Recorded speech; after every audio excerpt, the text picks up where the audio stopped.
Hello Zainey friends, thank you for being a part of our Zainey fam. Today we have for you a swatch out. Swatch out! And we are doing the Urban Decay Naked Heat palette. I had been going back and forth about this. This is the only Urban Decay palette that I own that is a naked palette. Yes, I couldn't think about what I was trying to say there. Before we begin, make sure you don't miss out on any of our interactive opportunities. You're going to want to subscribe down there, follow us on social media, that is going to be right here. And if you sign up for our email newsletter, which will be starting up soon, or hit that notification bell down below, then comment below and say Zainey fam, and we will shout you out in a video. So if you want to be internet famous, or supported a little bit more, make sure you do that so that we will shout you out. Comment below if you have a naked palette, if you like your naked palettes, or any of the other things. I keep looking at them and I'm like, I have so many other palettes that are this color. I just don't need it. But this one, it was just calling to me. This is what it looks like on the inside. Let me take out the brush really quick so I don't blind you with my mirror. The brush is double-sided. It has a fluffy brush on the top and then more of a domed pointed brush. I actually really think this will be a nice brush because this one you could use to go in your crease and this one you can use to blend out. This might be a brush I actually use with this palette. And normally the palette brushes are not that useful. Not at all. This is what it looks like. I know you probably have seen pictures of this all over the place. But today we're going to just basically swatch them out for you. But on first glance, I really like how they have made the colors come. What am I trying to say? Or I really like the way they have organized the colors together in a way that I think you would be able to use them. So these ones right here are definitely lighter. And then you have in this more that are a little, I don't know, like mid-tone, and then these are the darker ones. They have plenty of matte shades.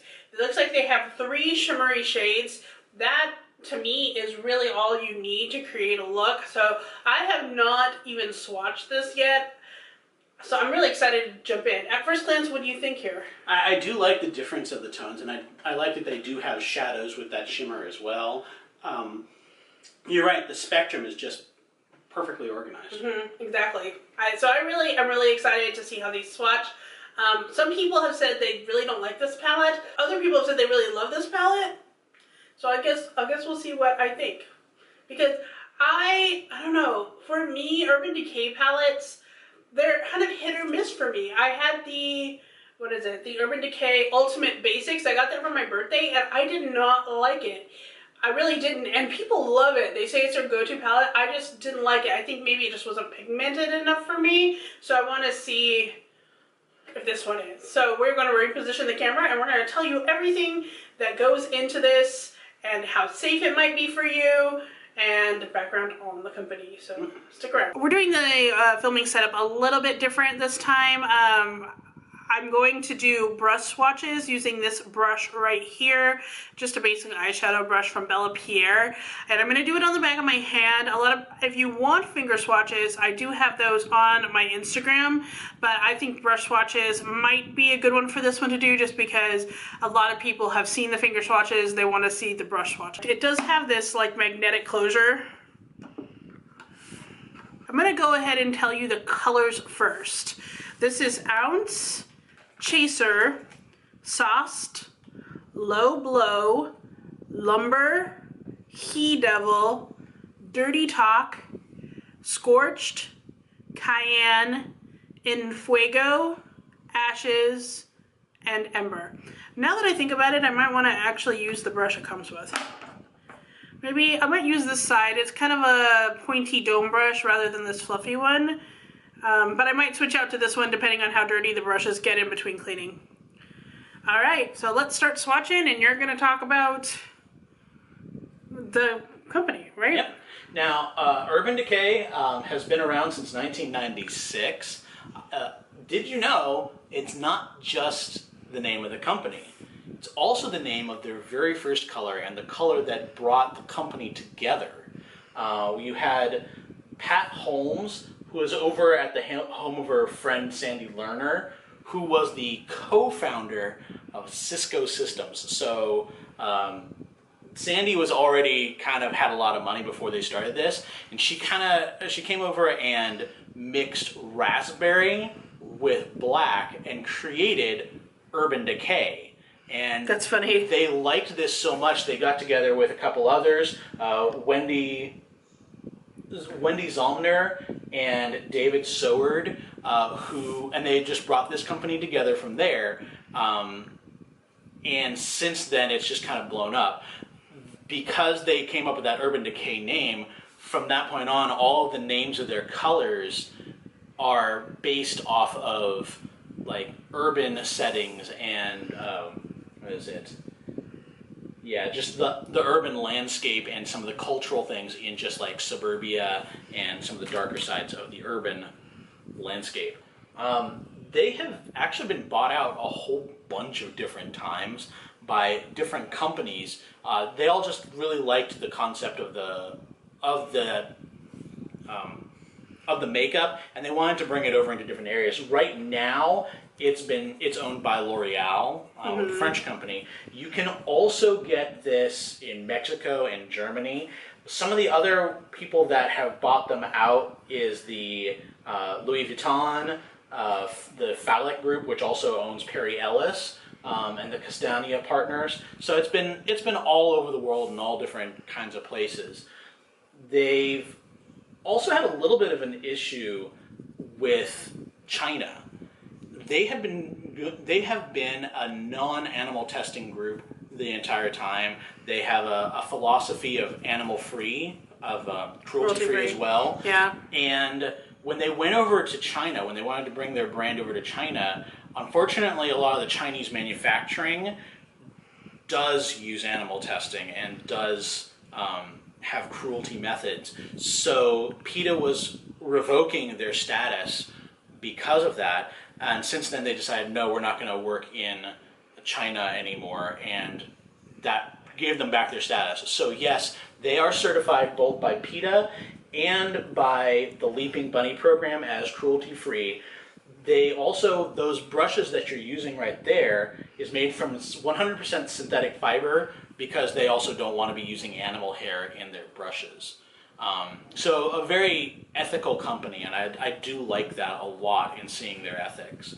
I was looking through a lot of their chemicals going on here.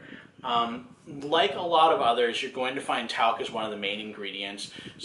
It's not going to be an issue for pretty much anyone unless you've got exceptionally sensitive skin, in which case you're probably going to be looking for specialty makeups just because of that.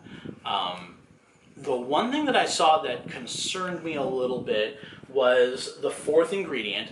It's called PTFE. It's also known as Teflon. It's the same exact chemical that you'll find coating some of your pots and pans. The Teflon by itself is not a problem. Don't worry about that. It's totally safe. You cook with it all the time anyway.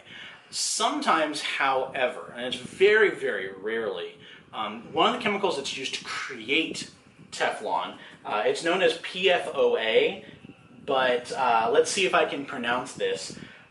Perfluoronic acid. Perfluorooctic acid. It's a very tough word.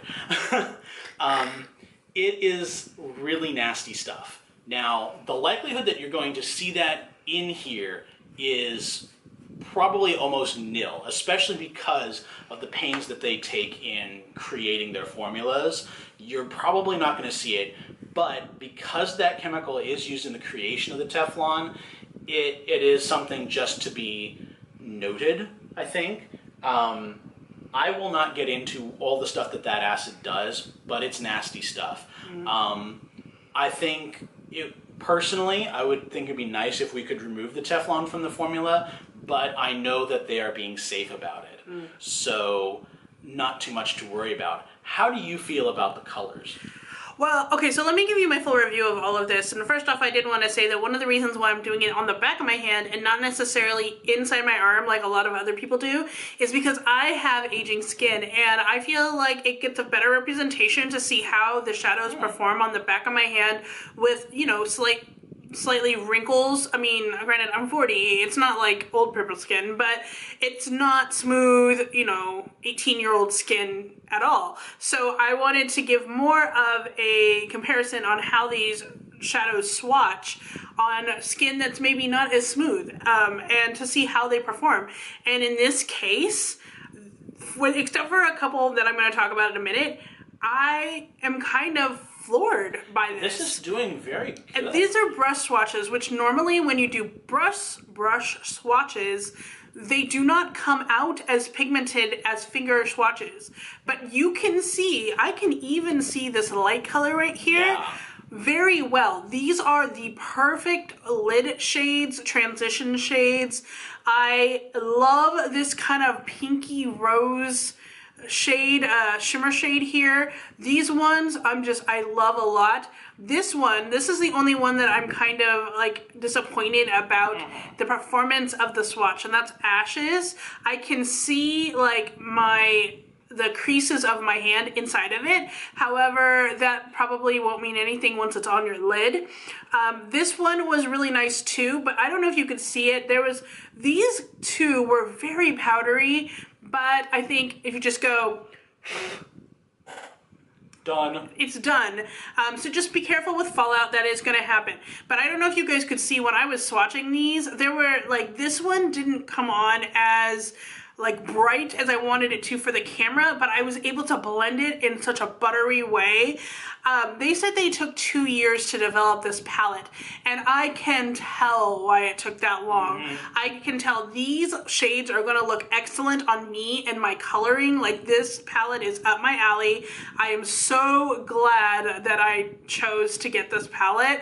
I haven't actually used it in any eye looks yet because I wanted to do this first, but I like it a lot. Can we just talk about the coverage going on here? That just goes on, it looks so good. Yeah, it really is. You cannot even see any of the skin wrinkles on there. It feels metallic. It feels like a piece of metal. It really does. It's a really striking shade, and I like how it shimmers like that. I absolutely cannot wait to start using this palette so much. I think like I said, my only drawback to some of these is that there is fallout, and this one is not as smooth as I think some of the other ones are. But I am in love. I don't even know if there's something that they could have added that would have made me like this more, except for maybe a lighter shimmer shade, like, I don't know, something more creamy color, cream color or beige color in a shimmer. I think everything else, it's just, I don't know what else to say about it. Yeah, it's solid as far as colors, coverage, and I think build-up works very well. I mean, if you don't have any problems making it apply with the brush, then I think that's some good stuff there. Yeah, I agree. So you like it as well, right? Yeah, I kind of like it, especially the way it looks. I think it looks great. How would you rank it? Man, I might have to give it a 5. Wow. I might have to give it a 5 just because of how blown away I am by the swatch. I loved it when it was finger swatches, but the brush swatches, oh, wow. Personally, I really wish I could give it a 5. This is an amazing looking product, but I have to rank based off of the chemical properties off of it, and I can't give it that. I have to go down to a 4, probably. It does contain the talc, which isn't too much of an issue. I just got a little scared by the acid possibility that's in there. Right. That's the one issue that I have. But that brings it up to a complete 9, which I think is one of the highest ratings we've ever given. It really is one of the highest ones. It's not a perfect 10, but it is pretty well up there. It's really up there, and like I said, I would not be on average scared of that chemical right now. So if you like what you see, definitely pick up this palette. I think it will work very well for very beautiful dramatic looks, but also for some of those other shades, some understated everyday wear. Definitely. I think this is good stuff. So thank you so much for watching. Make sure you join us on Wednesdays, Fridays. Sometimes Sundays. Until then. Stay zany.